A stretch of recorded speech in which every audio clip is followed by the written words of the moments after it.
Une espèce est dite endémique d'un lieu lorsqu'elle ne vit qu'en ce lieu au monde. Une espèce est dite exotique lorsqu'elle a été introduite dans un lieu où elle n'est pas présente naturellement.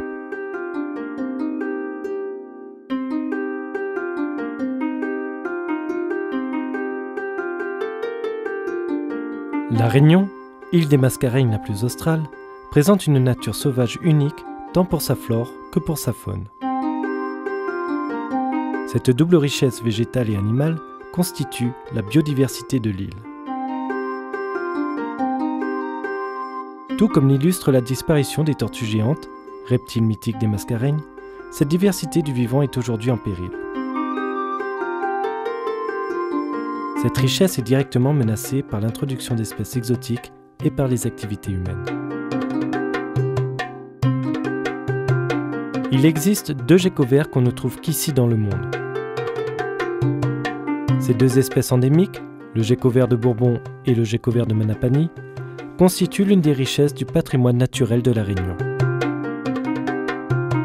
Le premier, Phelsuma bourbonica, est nommé localement lézard vert des Hauts ou gecko vert de Bourbon. Ce gecko mesure entre 13 et 18 cm. Il est de couleur verte, bleutée, avec des taches rouges tout le long du dos. La femelle pond des œufs par paire. C'est un reptile diurne qui se nourrit de nectar, mais aussi de fruits, d'insectes et d'araignées. Si on le trouve principalement dans les hauts de l'Est et du Nord, il peuple également certaines zones du sud et de l'ouest de l'île. Le gecko vert de Manapani, Phelsuma inexpectata, vit quant à lui dans une zone géographique très réduite du sud sauvage, sur les derniers lambeaux de végétation favorables. On estime que sa population compte seulement 3 à 5 000 individus. Ce gecko diurne mesure entre 10 et 13 cm. Il se nourrit de nectar, de pulpe de fruits et d'invertébrés.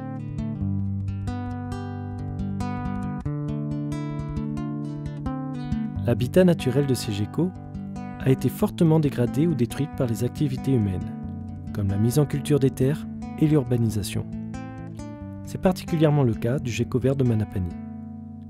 Ces geckos sont aussi menacés par de nombreux prédateurs introduits par l'homme, comme les oiseaux, les rats, les chats, les musaraignes ou encore les couleuvres. Aujourd'hui, la principale inquiétude porte sur les geckos verts de Madagascar introduits à la Réunion.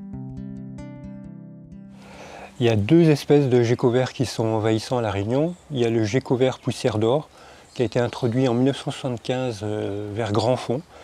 Et donc cette espèce, maintenant, on la retrouve surtout dans l'ouest, mais aussi le nord, le sud et l'est de l'île. Donc on la trouve un peu partout dans les jardins. Et puis il y a ce grand gecko vert de Madagascar donc, qui a été introduit en 1994 à Sainte-Suzanne. Et donc cette espèce, maintenant, on la retrouve, on va dire, surtout dans le nord, l'ouest et même le sud de l'île. Donc voilà, ces deux espèces sont problématiques pour les geckos verts endémiques parce qu'ils se rapprochent de plus en plus, on va dire, de leur zone de répartition. Depuis que ces deux geckos se sont implantés, ils ne cessent de s'étendre sur l'île. Donc ici, je viens de capturer un grand gecko vert de Madagascar. Déjà, c'est un gecko qui est bien plus grand que le gecko vert de Manapani et le gecko vert de Bourbon. Assez agressif. Elle doit faire à peu près une vingtaine de centimètres celle-ci. Ils sont vraiment problématiques parce qu'en fait, ils ont à peu près le même rythme de vie. Ils occupent les mêmes niches écologiques, donc ils sont sur les mêmes arbres, ils se nourrissent, on va dire, sur les mêmes ressources alimentaires.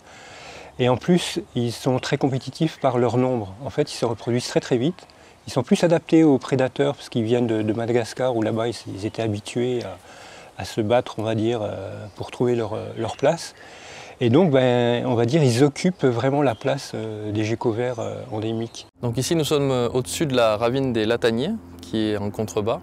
Donc où tout à l'heure, nous avons fait des captures de grands geckos verts de Madagascar. Et donc cette espèce a colonisé ses habitats naturels autour de nous, dont cette savane très dégradée. Et progressivement, elle est en train de coloniser les habitats en remontant vers la forêt indigène, donc la forêt où il y a des enjeux de biodiversité.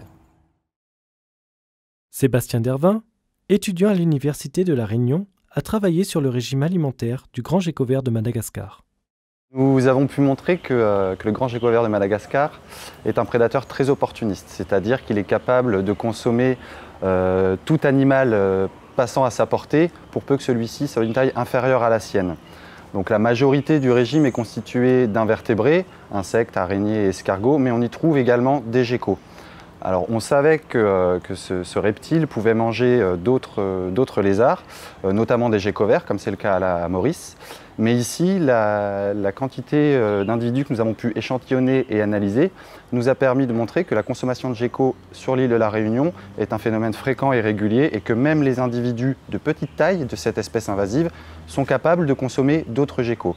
Donc autant d'informations qui montrent bien la menace que peut faire peser cette espèce sur les geckos endémiques de l'île.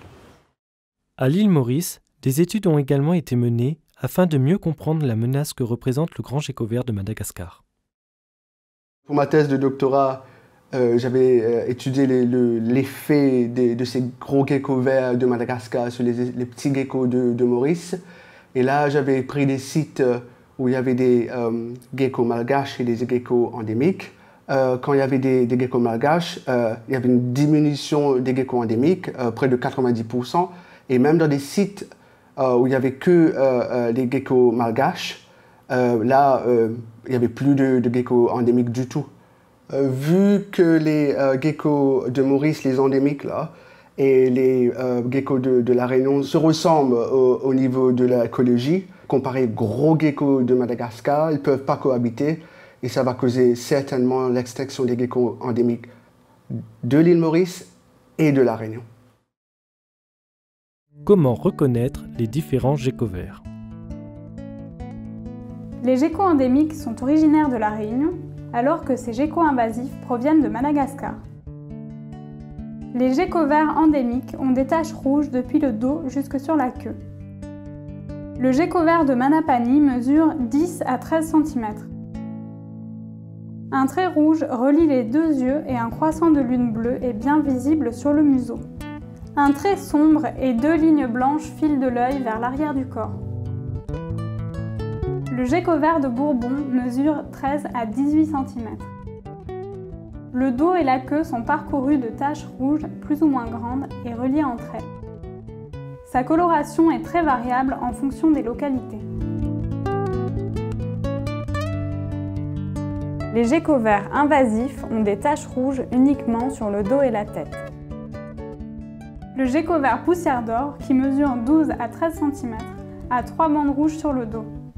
La nuque et la queue sont de couleur jaune-or. Le grand gecko vert de Madagascar se distingue surtout par sa grande taille, puisqu'à l'âge adulte, il mesure entre 20 et 30 cm. Il est d'une couleur verte éclatante, présente des taches rouges sur le dos et sur la tête, avec un trait rouge qui relie la narine à l'œil.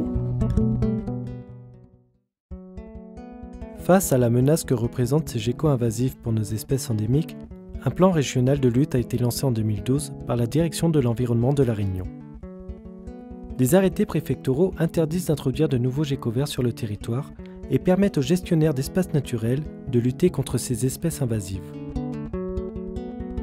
Aujourd'hui, tout le monde peut signaler ses observations de geckos verts invasifs, même vous, et si nécessaire, le gestionnaire va intervenir sur le site pour enrayer tout nouveau cas d'invasion avant que ça devienne incontrôlable. Il faut que tout le monde prenne conscience du problème pour éviter que les mauvais geckos soient introduits au mauvais endroit, que ce soit de manière volontaire ou non.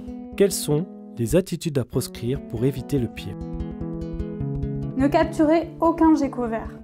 Ne pas les déplacer d'une localité à une autre ou les introduire dans son jardin. N'abandonnez pas vos animaux de compagnie dans la nature, qu'il s'agisse de reptiles ou d'autres espèces. Ces animaux pourraient devenir envahissants et menacer les espèces locales. Ne ramenez pas d'animaux ou de plantes issues d'un autre pays sur l'île de la Réunion. Depuis 2012, nous conduisons une campagne de sensibilisation, notamment sur les zones sensibles comme à Manapani-les-Bains. Donc avec les différents outils que nous avons produits, tout le monde peut aujourd'hui identifier les geckos endémiques des geckos invasifs. Que faire si l'on observe un gecko exotique? Signalez vos observations pour permettre une lutte rapide et efficace. Les signalements sont possibles sur le site internet du groupe Espèces invasives de la Réunion ou de Nature Océan Indien. Un expert vous aidera à identifier de quel gecko vert il s'agit. Pour favoriser la détection des geckos exotiques, vous pouvez également diffuser le message autour de vous et sensibiliser vos proches. Nos geckos réunionnais sont amenés à disparaître rapidement si nous laissons les espèces invasives se répandre sur l'île. Ce n'est qu'avec la participation de tous que nous pourrons préserver ces trésors de la biodiversité réunionnaise.